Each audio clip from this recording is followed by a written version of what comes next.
Bienvenue dans l'émission Ose ta différence. À ceux qui rêvent d'un monde nouveau, un monde où l'amour serait l'énergie de la vie, du partage, de la solidarité, plutôt que la peur qui isole et anéantit. Un monde de conscience et d'unité.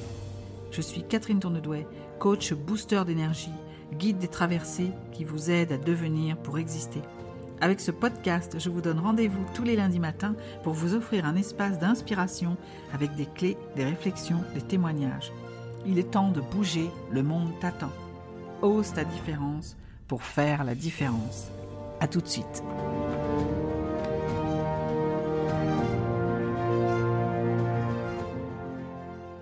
Bonjour à tous. Aujourd'hui, j'ai envie de vous parler d'Hélène. Hélène, déjà que je remercie d'avoir bien voulu nous partager un pan de vie pour nous éclairer sur la manière dont la vie nous montre souvent le chemin à prendre. Alors Hélène, j'ai tenu à l'interviewer parce que, comme tous les invités que vous entendrez, c'est d'abord une rencontre. En tant que binôme dans un programme de coaching, nous étions ensemble en train d'avancer et j'ai appris à la connaître un peu au travers des moments que nous avons partagés, de ces instants de challenge où l'on doit se dévoiler pour avancer. Et quand elle m'a laissé approcher et m'a raconté un pan de sa vie lors d'une séance, j'ai découvert un trésor à partager. Voilà, aujourd'hui Hélène, c'est un être freelance, pleine de projets, mais dont le chemin a été plus qu'escarpé pour en arriver là. Et je vais vous raconter son histoire, comment on passe d'une vie de famille en France à tout d'un coup un événement qui vous bascule au Portugal en fait. Changement de pays, changement de vie. Et ça m'évoque ce texte de Jacques Salomé dans Le courage d'être soi qui nous livre ceci. Pour chacun d'entre nous, chaque trajectoire de recherche personnelle dispose d'une place dans l'espace-temps de l'univers. Chaque existence a un rôle à jouer dans la grande chorégraphie cosmique de l'histoire humaine. Chaque chemin de vie, tendu entre la terre et le ciel, y dessine ses volutes et ses arabesques, ses tornades ou ses mouvantes circonvolutions, soumis qu'il est à des aspirations contradictoires entre ancrage ou enracinement, élan ou envol. Nos errances oscillent entre expansion vers les autres et retour, repli ou centrage sur soi. Nous nous cherchons par bonds successifs, 3 pas en avant et parfois 2 pas en arrière quand c'est pas un saut nécessaire sur le côté. Je vais donc vous parler d'Hélène, qui a fait un sacré bond en avant, avec un événement qui aurait pu être dramatique. Alors Hélène, quand je lui ai demandé de parler d'elle et de nous livrer ce qu'on avait envie de savoir, ce qu'elle voulait nous faire savoir de la belle personne qu'elle était, elle m'a répondu que c'était difficile de se présenter, qu'on avait généralement tendance à dire son prénom, son âge, sa profession, mais que ça lui semblait un peu bateau comme présentation, et que de toute manière, ça ne marchait pas pour elle, car elle avait plusieurs professions. Après avoir grandi en France avec des rêves de devenir styliste, ou bien peintre ou écrivain, artiste en fait, mais c'était pas au goût de ses parents, qui la voyaient plutôt ingénieure. Vous imaginez l'écart ? Après plusieurs années de lutte, elle a fini par les convaincre de l'inscrire en fac de langue. Ce qui était un moindre mal finalement parce que elle avait les maths et la physique en horreur, mais elle avait le goût des langues. Sauf qu'en sortant de ses études, elle n'a pas trouvé de job dans son domaine. Et elle a perdu pas mal de temps à faire beaucoup la fête. Puis tout d'un coup, en 2015, elle plaque tout pour partir au Portugal. Que s'est-il passé en 2015 ? Avant de partir, sa vie se résumait à ce slogan que vous connaissez sans doute, Sex, Drugs and Rock'n'Roll. C'était rigolo, mais ça n'amenait pas bien loin. Pour aller où d'ailleurs? Elle était complètement paumée et elle s'enlisait, car indécise quant à ce qu'elle voulait faire de sa vie.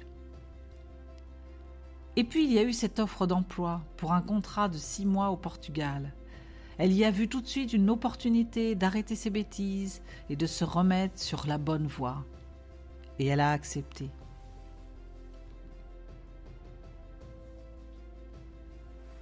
C'était assez naïf de sa part, me dit-elle, de croire qu'elle allait se sevrer en allant s'installer à Lisbonne. Vous imaginez, Lisbonne, la ville réputée pour faire la fête 7 jours sur 7 à l'année.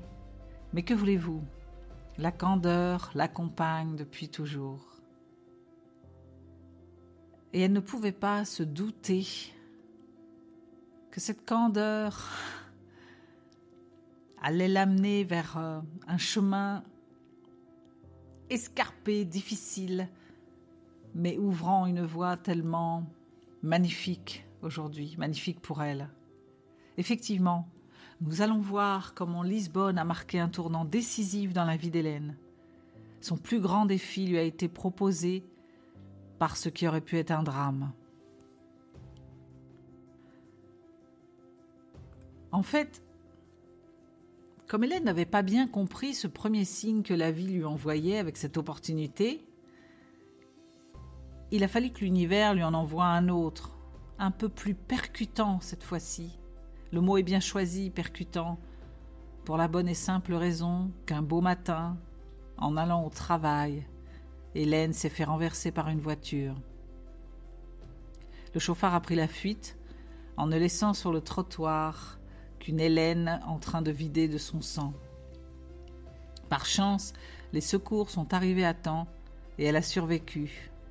Mais elle a passé plusieurs semaines immobilisée à l'hôpital.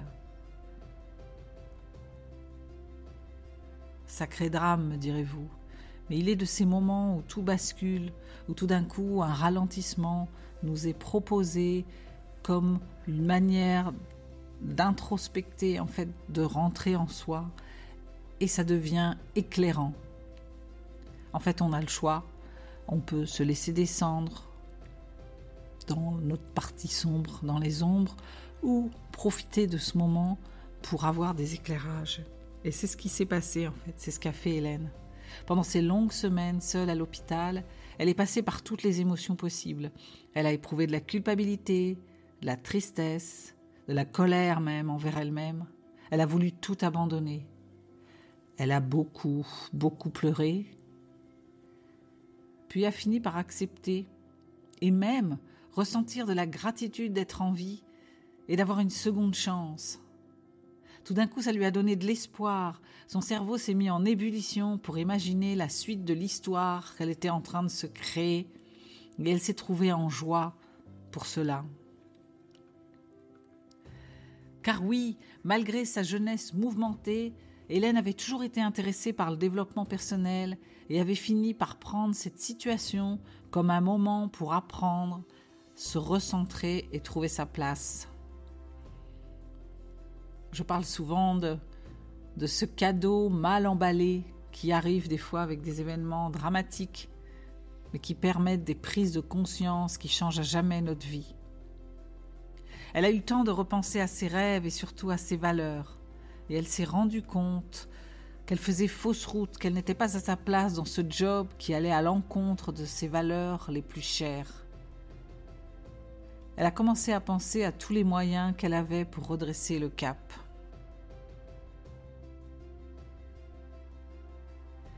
Qu'est-ce qui l'a aidée à ça?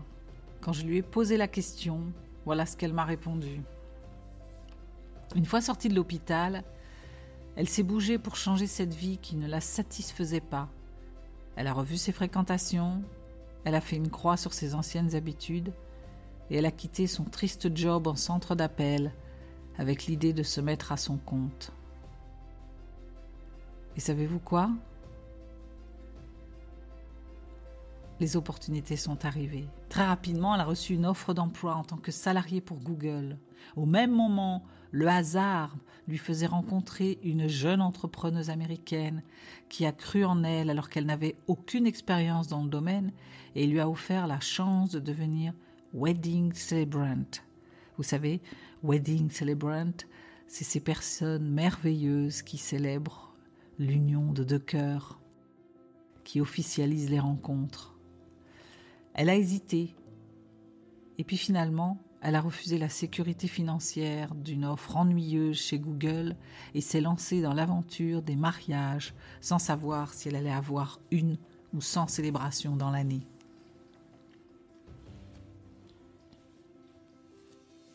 Quelque temps après, elle a reçu une autre offre d'emploi en tant que salariée pour Bouygues.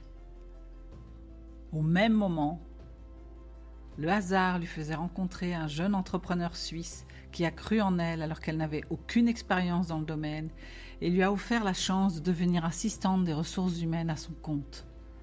Encore une fois, elle a hésité, mais moins longtemps cette fois. Et encore une fois, elle a refusé la sécurité financière de l'offre ennuyeuse de Bouygues pour se lancer dans l'aventure du recrutement, sans savoir si la start-up pour laquelle elle travaillait allait survivre 1 mois, 1 an ou plus. Quelle histoire que ce hasard, mais peut-on appeler ça le hasard, qui lui propose par 2 fois des offres avec sécurité financière et où finalement elle choisit par suivre son intuition, son cœur, ce qui la fait vibrer. Aujourd'hui, Hélène vit sereinement de ses activités freelance qui lui permettent d'organiser sa vie professionnelle et personnelle selon ce qui lui convient et en accord avec ses valeurs. Elle a des tonnes d'idées et de projets et les choses arrivent.